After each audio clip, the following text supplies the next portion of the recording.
Hi friends, mango setல கெம்பு வச்சு 1 gram gold plated ஹாரம் வந்திருக்கு. இந்த ஹாரம் பார்த்தீங்கன்னா நல்லாவே வெயிட்டாக இருக்குங்க. தகுடு மாதிரி இல்லாமல் நல்ல கனமாக கொடுத்துருக்கு. வெயிட் இருந்தாவே லைஃப் நல்லா வருங்க. அது போல் ஃப்ளெக்சிபிளான செயின் மொடப்பே இருக்காது, ஃப்ளெக்சிபிள். இதில் இருக்கிறது பார்த்தீங்கன்னா ரியல் கெம்பே யூஸ் பண்ணியிருப்போம். ஃபுல்லாக ரியல் கெம்பு வித் ஹேங்கிங்ஸோடு வந்திருக்குங்க. இந்த ஹாரம்க்கு ஃப்ரீ இயரிங்ஸ் பாருங்கள், ரொம்ப சூப்பராக இருக்குது. கோல்டில் எப்படி வருமோ ஒரு அரை பவுனுக்கு எடுத்தால் இந்த மாதிரி வருமோ அந்த ஃபினிஷில் வந்திருக்குங்க. குட்டியாக அழகாக இருக்குது. இவங்க பாருங்க, இந்த ஹாரம் போட்டிருக்காங்க, ரொம்ப அழகாக இருக்குது பாருங்க. சிம்பிளாக சூப்பராக இருக்குது. எல்லாம் கெம்பு வச்சிருக்கு. இந்த ஹாரமில் வந்து இன்னொரு பர்பஸ் எப்படி யூஸ் பண்ணிக்கலாம்னா ஹிப் செயினாக யூஸ் பண்ணிக்கலாங்க. வச்சு காட்டுமா, அழகாக இருக்குது பாருங்கள். நல்லா ஃப்ளாட்டாக இருக்குது, ஹிப் செயின் மாதிரியே தான் இருக்குது.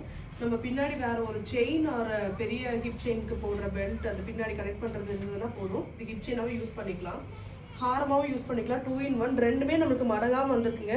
நல்லா வெயிட்டுங்க. பேஸ் மெட்டல் நல்லா ஸ்ட்ராங்காக கொடுத்துருக்கு. Price 2050 rupees. ஏன்னா காஸ்ட்டுக்கு ஏற்ற குவாலிட்டி இருக்குது இதில்.